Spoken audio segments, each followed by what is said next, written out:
Hai, apa kabar? Setelah sekian lama, akhirnya kita kembali lagi di Kikau.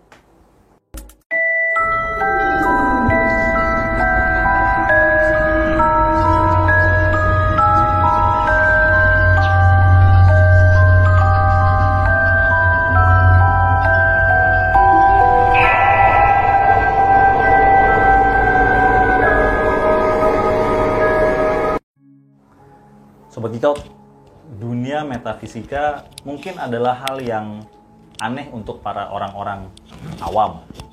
Tapi untuk para pelaku metafisik dan spiritual, dunia ini adalah dunia sama nyatanya dengan dunia yang mereka lakoni atau kita lakoni sekarang. Kita akan mencoba untuk belajar dari pelaku spiritual bagaimana kita menyikapi dunia yang kita anggap asing tersebut.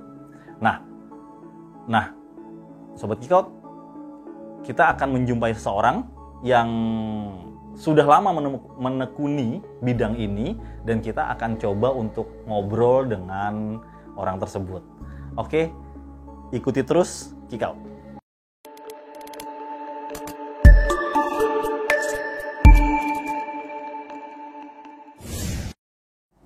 Sobat Kikau, dunia mistis adalah dunia yang asing untuk kita pelajari. banyak dari kita mungkin tidak menyadari bahwasannya dunia itu sebenarnya ada. Di samping saya sekarang sudah ada Ki Adek yang mempelajari dan menekuni dunia tersebut. Jadi kita bisa sharing bagaimana sih sebenarnya dengan dunia itu ya. Bagaimana kabarnya Ki Adek? Baik, alhamdulillah baik. Alhamdulillah. Ya. Sehat ya Ki? Sehat. Nggak ada urusan sama corona? Ya sempat kena kemarin-kemarin, tapi sekarang alhamdulillah udah normal. Alhamdulillah. Oke Ki, mungkin bisa di-sharing sama Ya. Sobat Geek Out nih. Ya. Kira-kira Ki Adek ini kan kita sebenarnya mau tahu sebenarnya dunia mistis itu gimana. Tapi sebelum itu diceritakan sama Ki Adek, kita pengen tahu Ki Adek ini bisa kayak begitu-begituan atau bisa mendalami ilmu tersebut itu gimana sih awal mulanya? Mungkin bisa diceritain Ki. Jadi pertama kali saya menekuni dunia metafisika, selain memang saya memiliki darah keturunan yang memiliki ilmu metafisika juga, itu di usia 13 tahun. 13 tahun tuh SMP berarti? SMP, di usia 13 tahun saya sudah disuruh puasa oleh kakek saya untuk diturunkan suatu keilmuan dasar saat itu, dan saya berpuasa 3 hari, dan pas malam Jumatnya saya diberikan suatu keilmuan tersebut, dan dari situ saya makin penasaran dengan ilmu-ilmu lain. Sehingga waktu saya SMA itu saya sempat berguru dan belajar di daerah Banten, di Pandeglang ya. Di Pandeglang itu beberapa bulan saya dapat ijazah juga di sana. Dan setelah itu juga saya sempat waktu setelah selesai kuliah saya belajar juga di daerah Jawa Timur, di Kediri dan Tulung Agung, dan di situ juga cukup lumayan lama sampai saya fokus ke ilmu yang diberikan oleh guru saya, yaitu ilmu Rogo Sukmo. Oke, berarti Ki Adek ini memang sudah ada keturunan Ki ya. Kalau betul, istilahnya gift bakat ya Ki. Iya. Itu memang diturunkan dari generasi sebelumnya Ki. Iya, dari orang tua saya dan kakek saya dan leluhur saya semuanya memang memang sangat senang ya dalam dunia metafisik ya. Sehingga saya kecil itu dulu juga tertarik dengan hal-hal kayak gitu. Oke, memang cenderung untuk mau mempelajari yang dunia-dunia betul, itu betul, ya, betul. Oke, berarti dengan kata lain ini memang awalnya gift. Tapi gimana Ki? Kalau misalnya orang yang nggak punya bakat gitu loh, tapi dia belajar itu bisa nggak Ki? Atau memang ada perbedaan nantinya? Kalau memang dia tidak mempunyai bakat atau tidak ada keturunan untuk melakukan olah batin supranatural, bisa-bisa aja. Cuman memang rada berat ya cara puasanya, dan juga tujuan-tujuan jika dia ingin memiliki ilmu itu tujuannya apa. Kalau cuman tujuannya untuk pamer atau untuk keren-kerenan, hebat-hebatan, saya rasa itu nggak bagus gitu loh. Oke. Berarti memang dari bakat, teman-teman ya. Selain juga bisa dipelajari sih, tapi mungkin memang syarat-syaratnya agak cukup berat kalau kita belajar sendiri daripada kita punya bakat tersendiri dari leluhur-leluhur kita ya. Iya, betul. Oke. Nah, dari sekian panjang lah maksud saya Ki Adek mempelajari ilmu seperti itu, ada nggak satu hal yang paling berkesan buat Ki Adek dalam mempelajari ilmu tersebut? Pernah hal nyeleneh saya lakukan udah lama sekali, dan ilmu itu udah saya buang karena saya anggap itu ilmu nyeleneh. Saya membangkitkan mayat. Jadi membangkitkan mayat, di mana saya mencari sebuah mustika yang notabene mustika itu ada di sosok mayat yang persyaratannya itu ada kriteria khusus mayat mana yang bisa kita bangkitkan dan ada mustikanya. Itu pernah saya lakuin, tapi itu udah saya buang karena itu nggak bermanfaat. Itu di daerah mana dulu? Di daerah Jawa Timur. Di daerah Jawa Timur. Daerah Jawa Timur. Somewhere lah pokoknya. Somewhere di daerah Jawa Kita Timur. nggak perlu sebutin tempat Ya, dan lokasinya. betul. Ya. Oke. Jadi berarti waktu itu tujuannya berarti tidak baik berarti dong Ki? Tujuannya hanya ingin memiliki sebuah mustika. Mustika untuk? mustika untuk kewibawaan, Oke. kesaktian, kehebatan dipandang orang supaya keren apa gimana. Dan saya pikir-pikir nggak bermanfaat juga, itu banyak mudaratnya, makanya saya buang. Dan ilmu-ilmu seperti itu, hal-hal kayak gitu juga saya tinggalin gitu. Oke, berarti banyak orang yang bilang ada ilmu hitam dan ilmu putih. Itu benar berarti, Ki? Jadi antara ilmu hitam dan ilmu putih adalah cara penggunaannya ya. Kalau menurut saya pribadi, penggunaannya kalau untuk kebaikan, untuk nolong orang sakit, atau hal-hal yang bermanfaat bagi lingkungan kita, itu saya rasa itu adalah ilmu putih. Tapi kalau ilmu hitam, walaupun dengan kajian-kajian yang rapalan-rapalan yang bagus, tapi ditujukannya untuk menyakiti orang, untuk melukai orang, itu justru jelek gitu. Justru itulah yang hitam. Oke, gitu. jadi berarti ilmu hitam dan ilmu putih itu berarti terletak pada tujuannya sebenarnya. Betul, sih, ya. tujuannya. Kalau misalnya tujuannya baik ya, dengan apapun dia merapal sebenarnya Betul, itu jadi baik. jadi baik. Betul, untuk kebaikan, Untuk pengobatan kebaikan. misalnya, Iya, betul, betul. ataupun menolong orang yang sedang kesusahan dan Iya. butuh bantuan kan? Iya, betul. Iya. Tapi kalau untuk pengasihan, pelet, Kalau hal kayak gitu memang sangat umum sekali ya di tanah Nusantara ini. Pengasihan pelet memang dari moyang kita memang sudah ada. Sebetulnya dari manusia itu lahir, pengasihan dan pelet itu sudah nempel di diri manusia. Jadi gimana caranya si manusia itu untuk membangkitkannya? Jadi nggak perlu ilmu-ilmuwan lagi, cuman cara membangkitkannya aja. punya cara tersendiri. Betul, cara tersendiri. Contohnya misalnya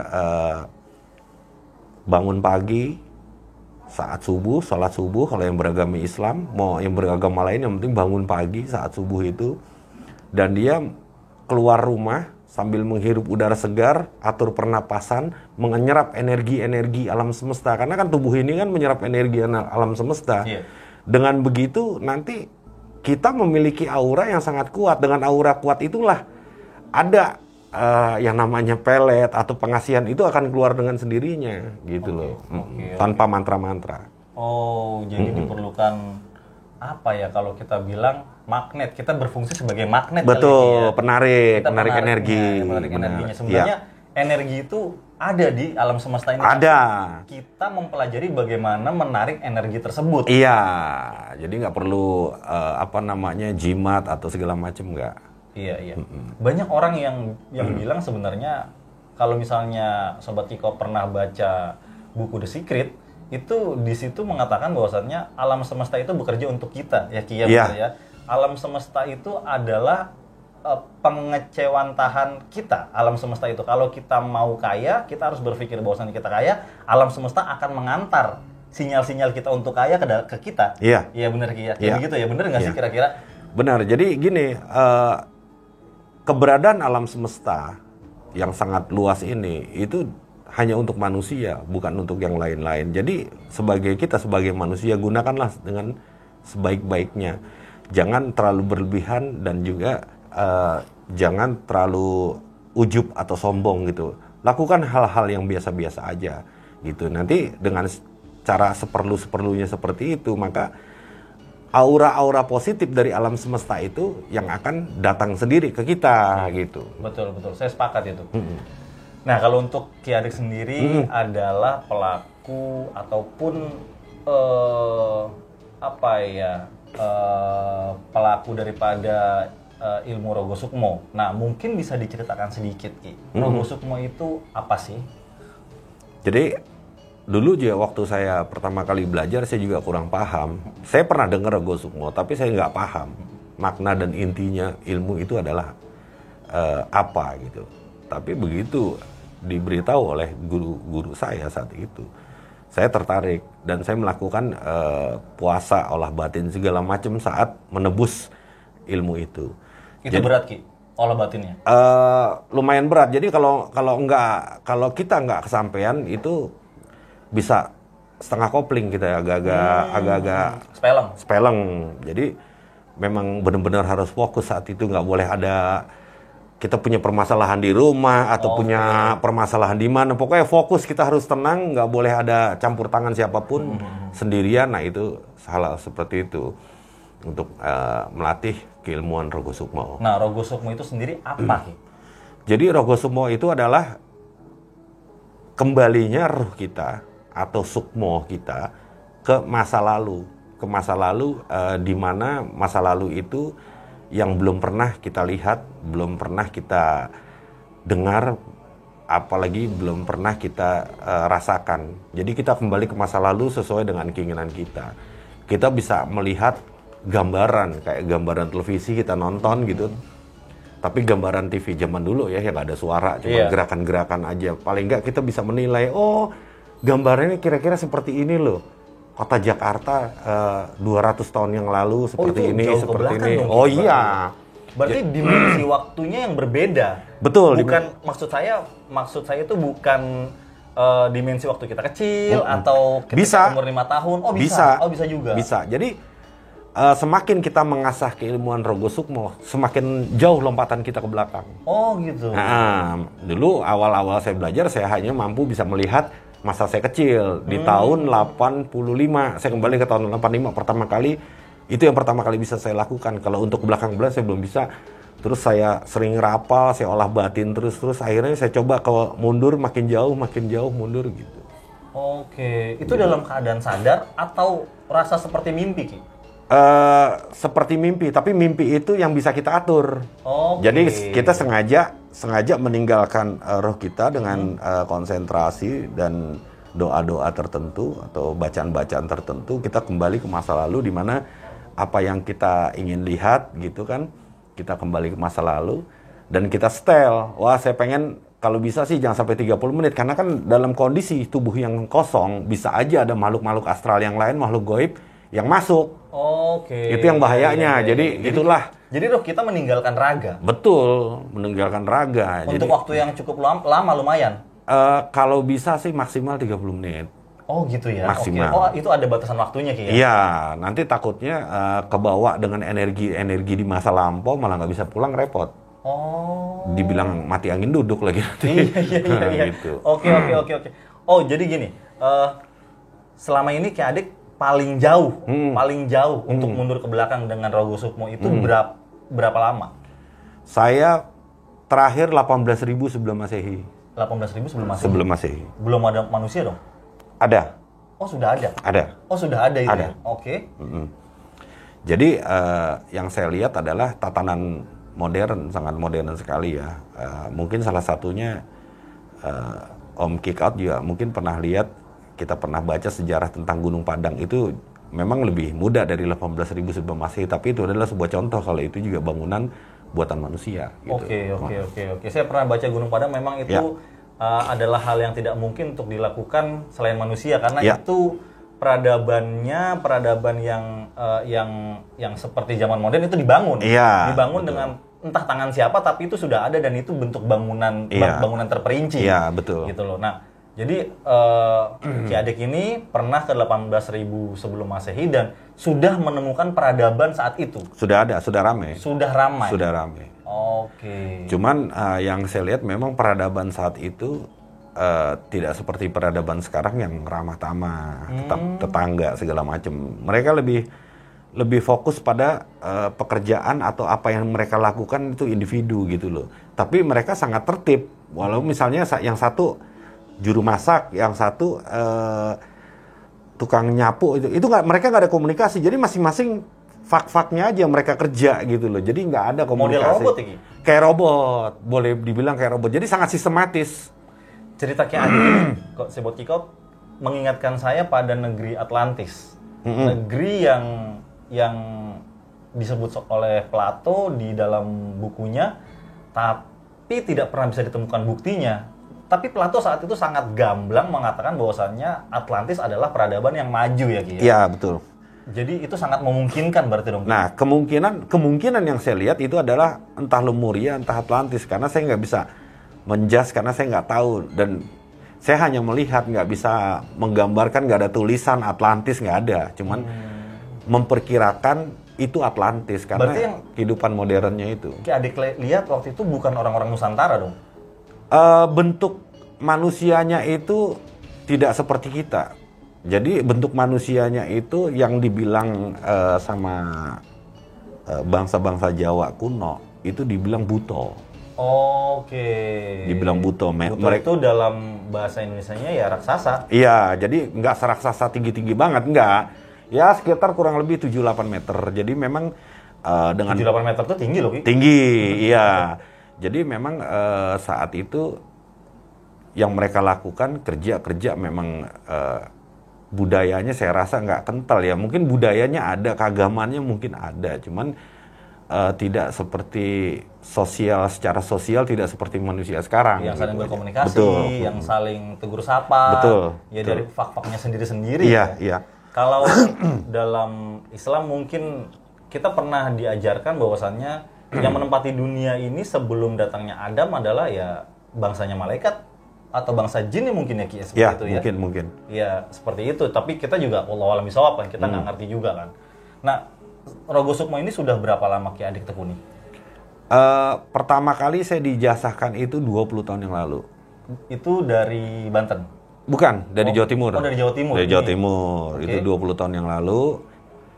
Saya beberapa teman, ada juga yang lebih tua-tua dari saya yang ikut belajar. Tapi alhamdulillah karena saya memiliki gift, jadi saya lebih cepat untuk menyerap ilmu tersebut. Karena ada yang sampai 3 tahun, 4 tahun belum bisa juga. belum ya? bisa. Kalau Ki Adik menekuni ilmu ini waktu itu secara kafah, secara utuh, secara sempurna deh. Ini kapan? Berapa lama maksudnya? Kalau berapa lamanya pas 20 tahun yang lalu itu? Nah, maksudnya berapa lama Ki Adik dari belajar lalu bisa mempraktekannya itu berapa lama? 1 bulan 4 hari. 1 bulan 4 hari. 1 bulan 4 hari. Sedangkan yang lainnya harus melalui bertahun-tahun. Ada yang bertahun-tahun gitu. Jadi memang gift itu tadi dong. Iya, yang, gift yang itu tadi tadi. Ki Adik ngomong dong. Iya, bakat betul. Ya? Oke.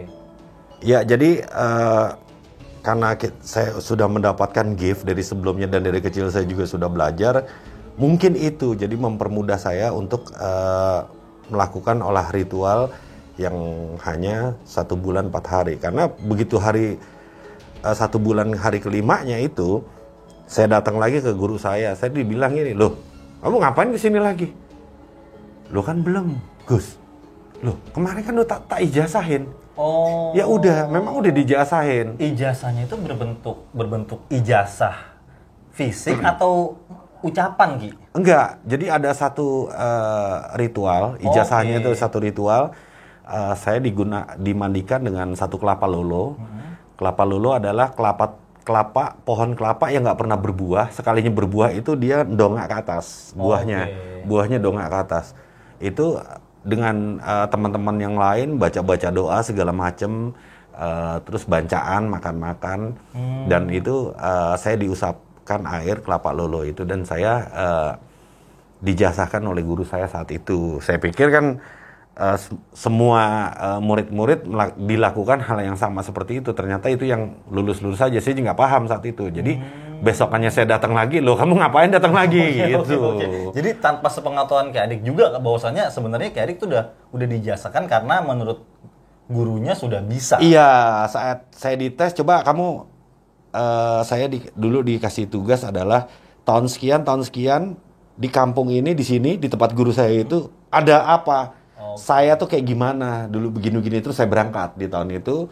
Yang saya kasih gambaran memang nggak 100% sama, tapi paling nggak 90% lah gitu benarnya gitu. Oh berarti kamu memang sudah mampu gitu. Terus saya pulang malam, saya ditelepon, kamu kesini. Itu malam Jumat tuh jam 11 malam. Begitu saya kesana, rekan-rekan yang lain termasuk guru saya itu udah siap, bubur ampe segala macam, makanan segala macam udah siap. Saya pikir wah ini ritual biasa, makanya saya lakuin gitu. Saya nggak tahu itu pengijazahan. Ki Adik juga nggak tahu dong bahwasan itu pengijazahan. Iya betul. Gitu. Iya betul. Oke. Jadi Sobat Kikaut, Ki Adik ini juga punya channel YouTube di Ojudume Series. Sering beberapa kali bertemu dengan beberapa tokoh, karena Ki Adik juga mampu untuk merogoh sukmo, jadinya beliau juga bisa melihat kehidupan masa lalu dari orang tersebut, ya betul Ki ya? Iya. Jadi kalau menurut Ki Adik, kita ini sudah melakukan kehidupan di masa lalu sebelum kita ada, mirip dengan reinkarnasi kali Ki. Iya. Iya betul ya, reinkarnasi ya. Kadang kita antara percaya dan tidak percaya, tapi ini adalah pelaku Rogo Sukmo yang bisa menceritakannya. Iya. Iya betul ya Ki ya. Iya. Jadi gimana itu? Kalau misalnya di Ojo Dume series nih Ki, misalnya deh waktu itu pernah dong kolaps dengan Om Hao dong. Iya, pernah. Nah, Om Hao sendiri itu juga pelaku Rogo Sukmo bukan? Kalau Om Hao itu dia adalah pelaku dari retrocognition. Jadi Retrocognition itu apa? Retrocognition itu adalah dia yang menyimpulkan hasil dari Rogo Sukmo. Jadi, jadi secara saintis, secara tertulis itu retrocognition namanya. Kalau saya Rogo Sukmo adalah secara spiritualis, gitu. Itulah perbedaannya. Makanya waktu itu saat saya istilahnya saya data mentahnya, retro lah yang matangnya, data matangnya, gitu. Seperti itu. Jadi istilahnya Ki Adek yang bagian mengumpulkan data, yang buat kesimpulan. Iya, yang menyusun dan membuat kesimpulan. Oke, berarti kalau menurut Ki Adek, kita para manusia ini pernah menjalani kehidupan di masa lalu dong? Betul. Termasuk Om Hao? Termasuk Om Hao. Om Hao. Ya. Nah, Om Hao itu dulu kalau misalnya Ki Adek lihat Rogo Sukmonya itu gimana? Karena beliau itu pernah 2 kali, ketiga kali ini hidup di alam semesta ini. Oh, berarti sudah 3 kali? Sudah 3 kali. Yang pertama kali itu adalah dia menjadi sebuah seorang bangsa Eropa. Oh. Nah, yang kedua menjadi bangsa Jepang, yang ketiga bangsa Nusantara. Yang ketiga ini sekarang berarti? Yang sekarang. Oh, yang sekarang ya? Iya, betul. Oke. Ki Adek sih cerita sama saya di balik layar, ada beberapa kisah menarik tentang Om Hao. Tapi itu nggak bisa diceritakan di sini juga, karena itu tidak etis lah kalau misalnya bisa dibilang seperti itu ya. Iya betul ya Ki ya? Ya. Bagaimana kehidupan dia pernah ketemu, Ki Adek ini pernah ketemu di masa lalunya dengan Om Hao, dan Om Hao pun mengiyakan, betul ya? Iya, betul. Dan itu dia. Tapi ketemunya di mana itu yang tidak bisa diungkapkan. Iya, karena pertemuan itu pertemuan di kehidupan masa lalu. Iya, pertemuan di kehidupan masa lalu. Iya. Wah, seru nih Ki. Iya. Ini seru banget. Jadi kita bisa membahas yang namanya reinkarnasi. Kalau orang-orang Buddha dan Hindu mungkin ya, Buddha lah ya, mengatakan bahwasanya reinkarnasi kita selanjutnya adalah apa yang kita perbuat di dunia. Betul. Reinkarnasi kita adalah kalau misalnya kita baik sekarang, kita akan jadi manusia lagi. Tapi kalau tidak, kita mungkin akan dijadikan binatang ataupun apapun itulah yang mungkin tidak seberuntung manusia. Betul. Menurut pandangan Ki Adek. Jadi kalau menurut pandangan saya dari sisi budaya Jawa yang saya tekuni, jadi berulangnya kehidupan manusia atau reinkarnasi karena 3 faktor. Yang pertama kemuliaan, yang kedua kecobaan, yang ketiga kekajiman. Kalau kemuliaan ini adalah mungkin para nabi, rasul, aulia yang sangat saat di muka bumi ini dia diturunkan berbuat kemuliaan, ruhnya itu pulang langsung inna lillahi wa inna ilaihi rajiun, langsung dikip sama Tuhan. Oke, yang kemuliaan. Begitu yang kecobaan, karena Tuhan kita ini Tuhan alam semesta, pengasih dan penyayang. Saat kita pulang, kita masih banyak dosa nih, masih banyak utang, masih dosa. Itu kita dipulangin lagi ke bumi. Dikasih kesempatan untuk kamu berbuat baik lagi nggak yang kedua, gitu loh. Jadi begitu yang kedua juga nggak berbuat baik, nanti dipulangin lagi. Itu yang kecobaan, makanya dibilang kecobaan. Kalau yang kekajiman, mungkin yang dibilang saudara-saudara dari Hindu dan Buddha, mungkin dia bisa jadi binatang babi atau jadi binatang kambing atau apapun itu adalah yang kekajiman. Jadi apa yang kamu cintai, kamu penyembah setan, kamu penyembah yang enggak, pokoknya kamu adalah seorang yang menyekutukan Tuhan. Itu akan kembali kepada apa yang kamu cintai. Ya kamu kalau senangnya sama setan, ya kamu akan kembali ke bangsa setan. Kalau kamu memiliki dosa yang sangat besar, mungkin juga kamu bisa jadi batu nantinya, atau jadi besi. Makanya batu-batu mulia, besi-besi mulia yang bisa dijadikan sebuah pusaka itu adalah memiliki spirit. Oh gitu Ki ya. Memiliki spirit. Sorry Ki, berarti termasuk orang-orang yang minta pengasihan atau gimana Ki? Kalau minta pengasihan itu kan bukan perbuatan yang dimurkai Tuhan ya. Dimurkai Tuhan adalah minta pesugihan. Iya, pesugihan dan pengasihan kan mirip lah.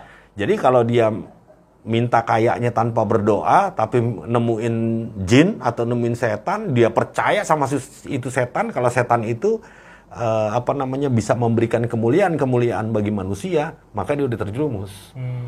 Gitu. Kalau pengasihan adalah kan dia cuman minta pengasihan ini bukan minta sama jin, dia ingin mendapatkan suatu energi pengasihan, kan energi dia. Oh, ini menarik nih. Berarti beda Ki ya? Beda. Energi ini memang udah ada di alam. Jadi kita serap energi ini, mungkin ada ustadz-ustadz, kiai atau paranormal yang memiliki pengetahuan olah spiritual yang bisa menarik energi ini untuk dipindahkan ke A atau ke si B untuk menambah aura pengasihannya gitu. Jadi nggak ada campur tangan setan-setannya, nggak ada. Oke, Sobat Kikot. Jadi menurut Ki Adek adalah beda pengertian antara pengasihan dan pesugihan ya. Ya kalau pesugihan kita akan berhubungan dengan para jin dan sebangsanya yang mungkin bisa membantu kita di dunia, tapi akan ada bayaran ya Ki? Betul, karena kita ngutang sama dia, nggak ada makanan, nggak ada sarapan pagi yang gratis, kan begitu kan istilah peribahasanya kan. Betul. Jadi tidak ada makan siang yang gratis. Betul, jadi begitu kita minta sama dia sih oke aja, karena dia akan senang kalau suatu saat nanti kita akan menemani mereka, dan itu kenyataannya memang benar. Jadi saya pernah sedikit cerita, Om, saya pernah ke sebuah hutan angker, saya melihat itu ada satu tiang tinggi, isinya kepala orang semua. Tiang itu pohon atau apa? Pohon, kalau di bangsa manusia hanya pohon, tapi yang saya lihat itu adalah tower tinggi, memang itu kan kerajaannya.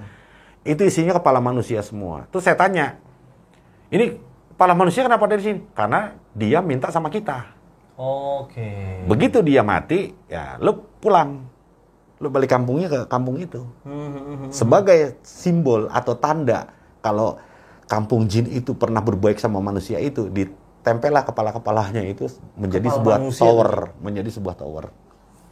Kayak begitu, sampai seburuk itu gitu. Itu di daerah mana Ki?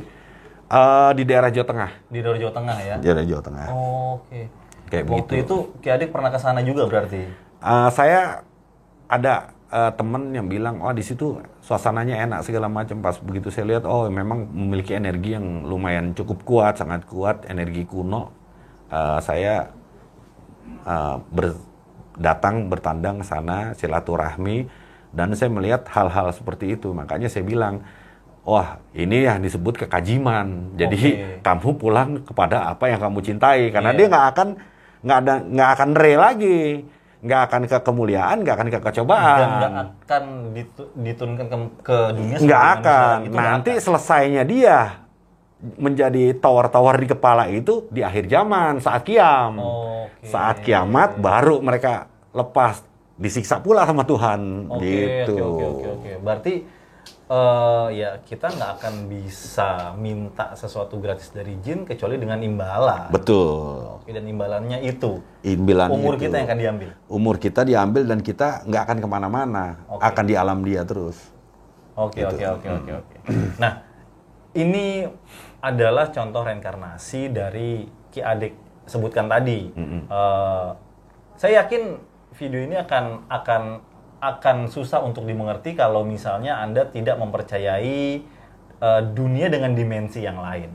Tapi untuk orang-orang seperti Ki Adek, banyak dari mereka juga ada yang indigo ya Ki ya, misalnya betul. Mereka pasti percaya karena apa yang mereka lihat tidak seperti yang kita lihat. Seperti tadi kata Ki Adek, dia pernah melihat kerajaan jin lah istilahnya ya Ki ya, yang tidak kita lihat tapi beliau lihat. Itu seperti itu. Nah, kalau misalnya Ki, saya pernah punya pengalaman lah, taruhlah seperti itu. Saya belum pernah ke daerah tersebut, belum pernah sekalipun menginjak daerah tersebut. Tapi ketika kita menginjak daerah tersebut, seakan-akan saya kok pernah ya merasakan hidup di daerah tersebut. Itu saya rasakan sendiri. Itu gimana Ki? Menurut Ki Adek gimana? Apa kita masuk dalam reinkarnasi? Bukan, itu namanya penggenapan alam semesta. Jadi memang betul reinkarnasi. Mungkin Om pernah ke lokasi itu di kehidupan yang lampau. Jadi digenapilah setiap jejak-jejak kehidupan kita dari umur 0 sampai akhir hayat kita. Itu rekam jejaknya tersimpan di memori bawah sadar. Begitu kita kan balik lagi, jejak-jejak itu akan kita tapaki kembali. begitu lokasi yang sama, alam bawah sadar itu akan mengirim sinyal. Betul. Nih, loh, saya kok pernah kesini? Itu adalah penggenapan. Walaupun kita belum pernah. Walaupun kita belum, seolah-olah memang kita belum pernah ke sana, tapi kita tahu itu tempat. Iya, kita kenal itu ya, tempat gitu itu loh. penggenapan. Kalau bahasa kerennya deja vu. Oh iya, deja vu. Iya, betul. Saya pernah merasakan deja vu. Jadi deja vu itu dia seakan-akan saya pernah ke daerah itu, walaupun saya belum pernah. Iya. Pernah kenal dengan orang. Jadi Sobat Kiko pasti pernah merasakan. Beberapa kalian pasti pernah merasakan bahwasannya kalian berpapasan dengan orang, tapi kalian pernah merasa kenal dekat sekali walaupun sebelumnya belum pernah kenalan. Betul ya? Betul. Seperti itu ya. Ada juga yang baru kenal sehari 2 hari kok kayaknya nyaman, kayaknya nih orang kok enak, karena memang siapapun lingkungan Anda itu adalah lingkungan di masa lalu Anda. Oh, itu akan kembali lagi. Bergaulnya di situ-situ aja. Di situ-situ aja. Nanti apa yang kita lakukan sekarang ya dulu pernah kita lakukan. Oh, karena itu pengulangan aja. Pengulangan semua. Oke. Cuman suasananya aja yang berbeda. Saya pernah baca sebuah artikel majalah mungkin ya. Entah di Brazil atau di India. Jadi seorang anak kecil dia pergi. Beberapa mungkin kalian tidak percaya tapi coba cari di Google. Di India atau Brazil dia pergi ke suatu daerah, dia izin dengan orang tuanya tidak mengizinkan, lalu dia bersikeras, dia pergi ke daerah tersebut yang mana daerah tersebut jauh ribuan kilometer dari tempatnya berada. Dia datang ke sana menemui seorang nenek-nenek dan berkata bahwasannya saya adalah suami kamu. Nenek-neneknya nggak percaya, tapi dia meyakinkan dengan banyak memberikan clue deh, petunjuk deh sama tuh nenek sampai dia percaya. Kalau menurut Ki Adek, pernah ada nggak sih maksudnya memori orang yang direinkarnasikan kembali ke dunia tapi tidak terhapus? Ada. Jadi memang itu mungkin sungsang. Jadi ini sebetulnya benar-benar gift dari alam semesta ya. Jadi nggak semua. Ini berarti gift, Ki? Bukan kecelakaan, bukan? Bukan. Jadi memang gift ini adalah nggak semua orang bisa mendapatkan. Mungkin dari 1000 cuma 1 orang yang mendapatkan gift seperti itu. Jadi dia memiliki memori alam bawah sadarnya itu nggak perlu diingat-ingat, nggak perlu dirasakan, tapi keluar sendiri.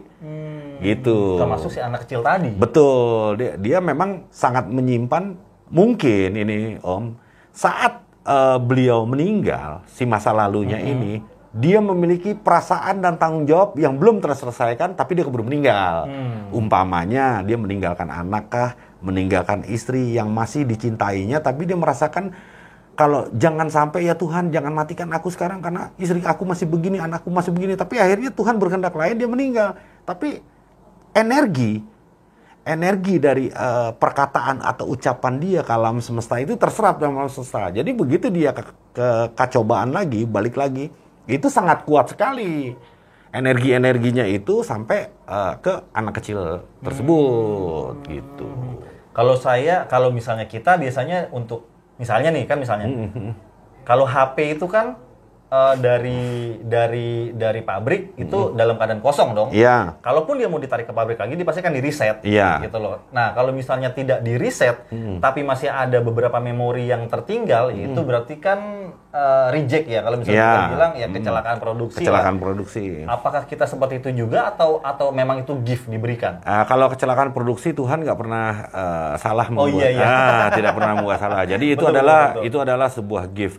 Dan juga kalau cerita di kampung-kampung suka ada cerita arwah penasaran. Iya kan, arwah penasaran. Arwah yang belum kelar. Iya, betul. Kayak film-film zaman Susana, ya kan cerita-cerita tentang arwah penasaran. Betul. Cuman diceritakan adalah sebuah arwah yang balas dendam karena memorinya begitu kuat, ya kan?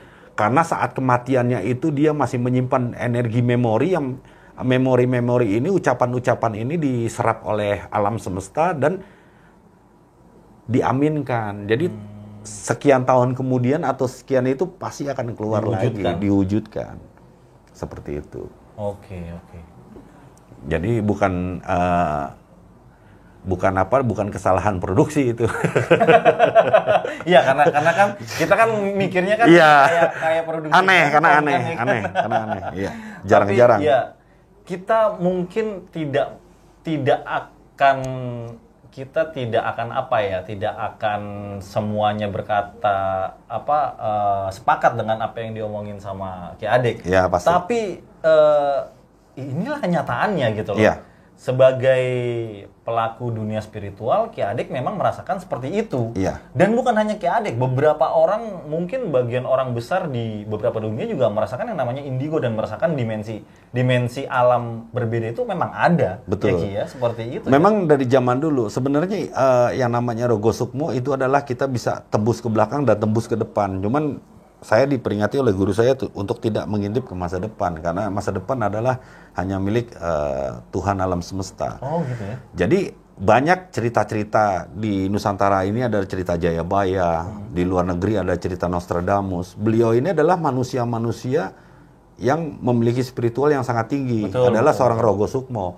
Tapi Rogo Sukmonya itu dia bisa melampaui depan. Dia tidak, kenapa dia tidak membicarakan gamblang aja orang dia tahu. Kenapa dia tidak menceritakan secara terperinci, secara detail? Karena itu adalah kode etik yang nggak bisa kita omongin. Karena memang saat kita omongin itu chaos. Iya, saya juga gitu. Tertarik dengan kisah Jayabaya nih, Ki. Betul. Maksudnya Jayabaya itu punya ramalan yang berbentuk kidung ya. Iya, kidung musarar. Iya. Walaupun dia tidak mendetailkan pernyataannya, tapi seakan-akan kok ya kejadian ya sekarang. Maksudnya ketika nanti dunia kalungan wesi, kalungan wesi itu beberapa orang mengatakan bahwasannya ya rel kereta api. Ya sebenarnya kita memang dikelilingi sama rel kereta api dong, betul dong. Betul. Hal seperti Nostradamus, lalu juga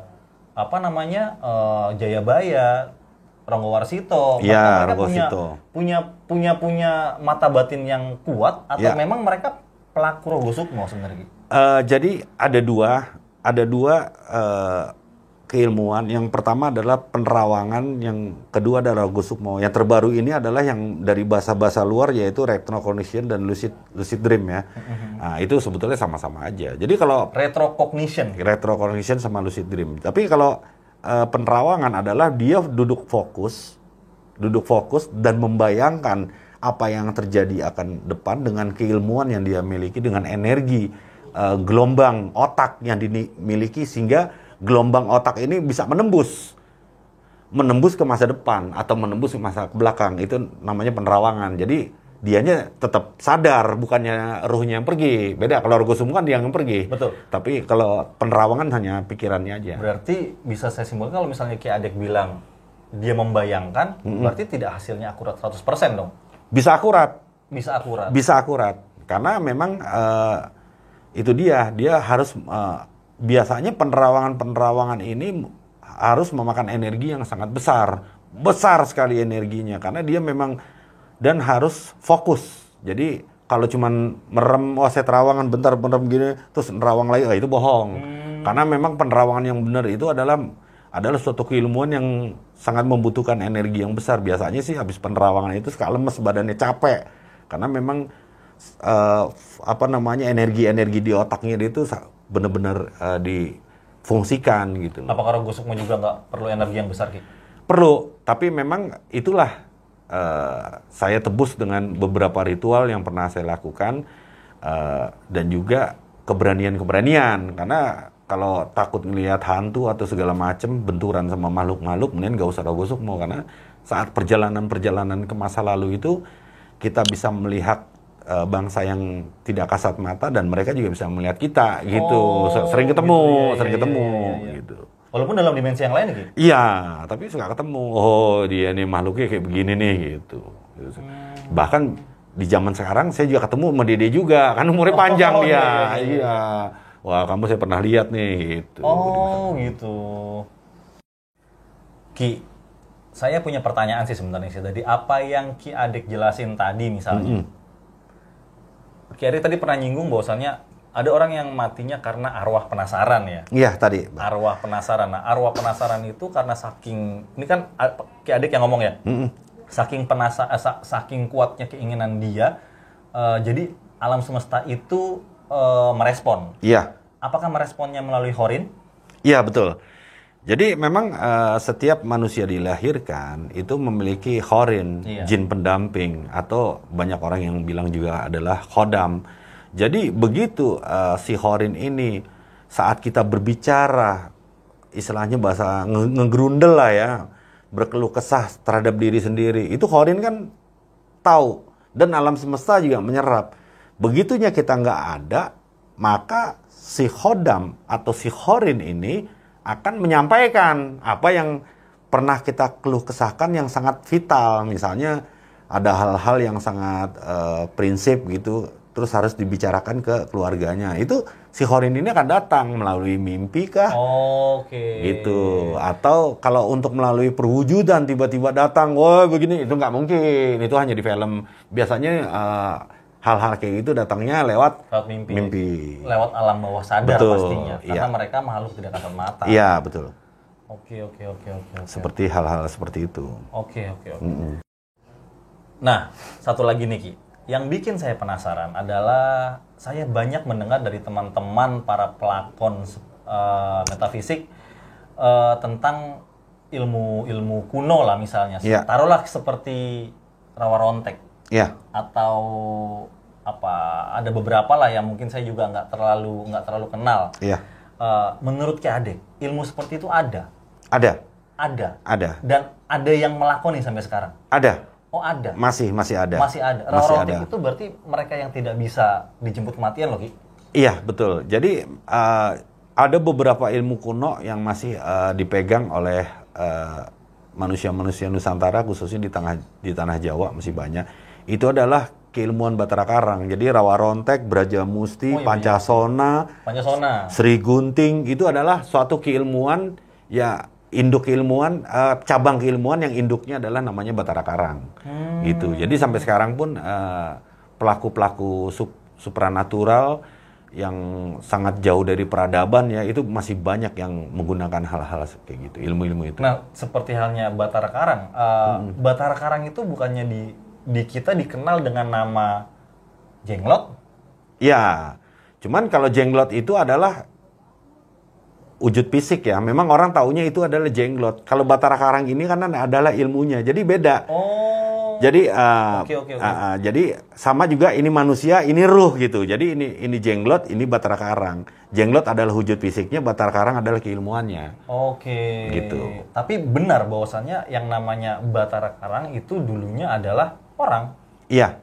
Orang yang menekuni ilmu itu. Yang menekuni ilmu itu, salah satu dari ilmu Rawa Rontek atau Brajamusti atau Pancasona ataupun Sri Gunting itu adalah keilmuan-keilmuan mungkin yang dianggap sebagian orang keilmuan sesat.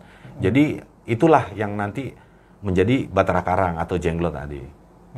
Gitu. Jadi dia saking kuatnya ilmu itu, jadi badannya panas kan, kuat ilmunya. Jadi saat dia meninggal dunia itu tanah itu nggak bisa makan tubuhnya dia.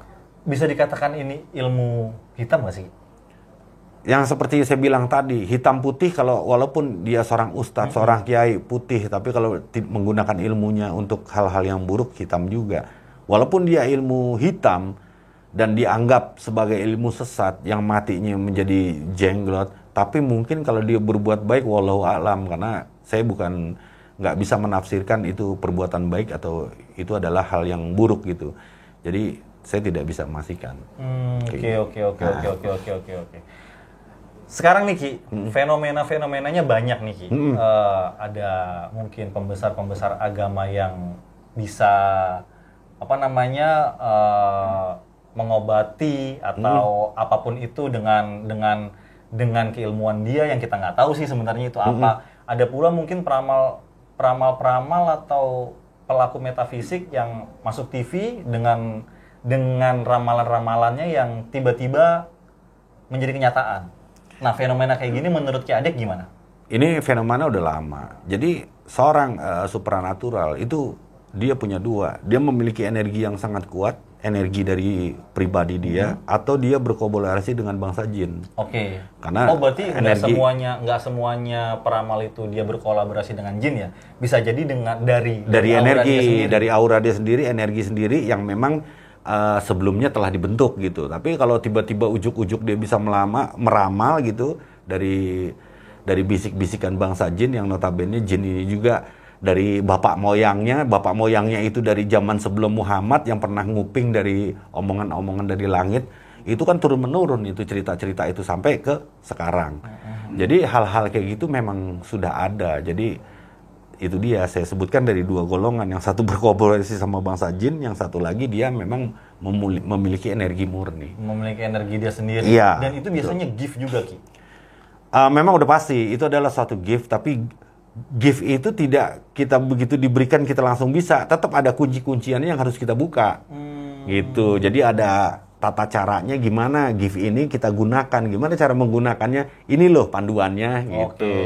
Belajar loh gitu. Ki Adik pasti pernah dong ketemu sama anak-anak kecil yang mereka bisa melihat hal-hal goib atau hal dimensi lain seperti itu dong. Sering. Nah, itu kesulitan mereka itu menurut Ki Adik gimana? Kesulitan mereka ataupun apa ya? Mereka masih kecil dong, tapi harus dipaksa untuk melihat yang seperti itu gimana menurut Ki Adik? Maksudnya karena indigo gitu? Iya, karena indigo, betul, anak jadi, indigo. Indigo ini mungkin karena orang tuanya, makanya kalau jadi orang tua harus hati-hati. Saat, mohon maaf, saat dia berhubungan badan, ya kan, tolong kalau memang memiliki ilmu kebatinan, itu disingkirkan dulu, gitu. Karena yang namanya saat kita bercampur dengan istri atau campur dengan suami, kalau khorin atau khodam kita pribadi itu akan nyingkir, nggak mau ikut campur. Tapi kalau kita punya jin, kita punya jimat, punya pusaka segala macam yang kita agung-agungkan dan kita taruh saat kita kumpul, itu dia nempel.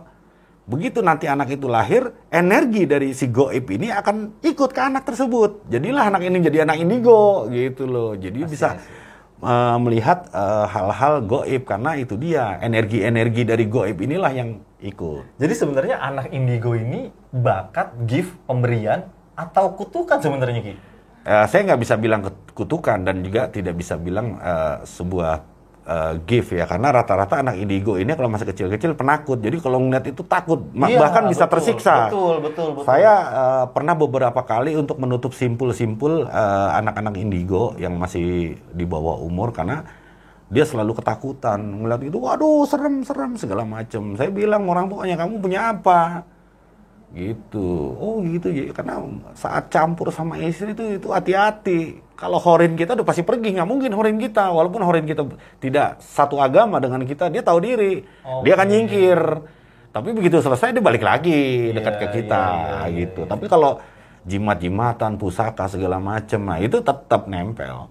Itu yang bahayanya. Baik. Nah, mungkin bisa jadi pembelajaran untuk sobat Kikot di sana dari semua omongan kita sih sama Ki Adik. Satu pertanyaan lagi nih, Ki. Ya. Kalau menurut Ki Adik,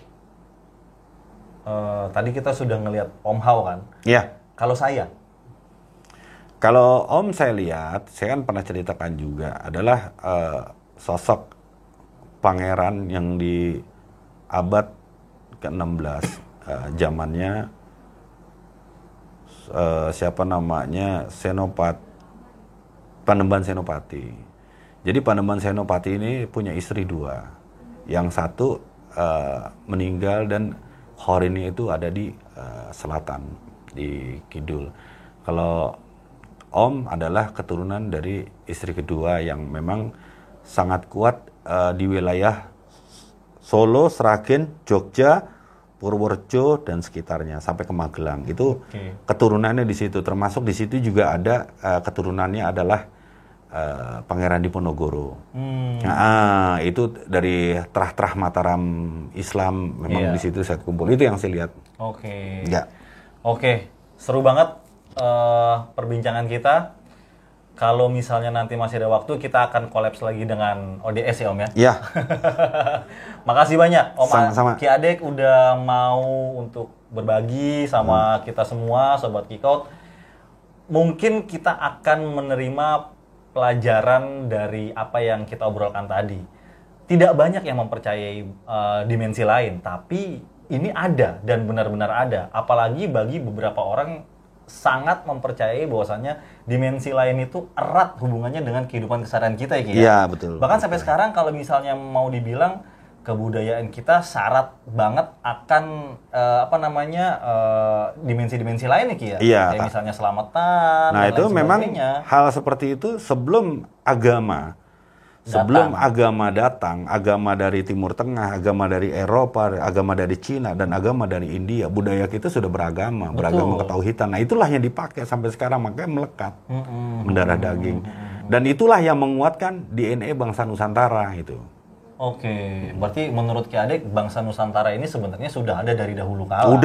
Sudah ada. Sudah ada dari dahulu kala. Itu yang saya lihat. Oh, itu yang Ki Adek lihat. Iya. Berarti Ki Adek pernah merogoh sukmo juga dong untuk yang masalah Nusantara ini. Udah. Oke. Nah, berarti kalau misalnya bangsa Nusantara ini sudah ada dari dulu, berarti kita memang sudah membentuk suatu kebangsaan dong kalau menurut Ki Adek dari dulu kala. Sudah membentuk kebangsaan yang berbudaya, tapi bukan kebangsaan yang berpolitik. Nah, tapi kalau berbudaya sudah ada, tapi kalau berpolitik belum. Kebudayaan kita sebenarnya sudah ada dari Sudah dulu. ada. Berarti kita termasuk kebudayaan lama nih. Betul. Makanya ditemukan Gunung Padang dan lain sebagainya. Betul. Itu Gunung Padang cuma hal kecil yang baru kelihatan. Sebetulnya banyak. Yang belum terekspos ya. Oh, masih banyak sebenarnya Ki. Masih banyak. Kalau menurut Ki Adek di mana lagi nanti akan ditemukan? Di wilayah utara ya, antara Cirebon dan Brebes, itu yang kedua. Yang ketiga adalah di daerah selatan antara Kebumen dan Gombong. Oke. Itu akan ada di situ. Itu nanti bisa dilihat ya kalau misalnya begitu ya. Betul. Oke. Mungkin tugas para arkeolog buat mengkaji bagaimana sih sebenarnya kebudayaan kita dari sejak dahulu kala. Iya, Benar, Ki, ya? Iya benar. Oke, Sobat Kikot, terima kasih. Seru banget dengan obrolan dengan Ki Adek barusan. Semoga bisa menjadi pembelajaran dan inspirasi buat para Sobat Kikot. Ya. Oke, terima kasih. Kita akan bertemu di episode Kikot selanjutnya. Salam Kikot.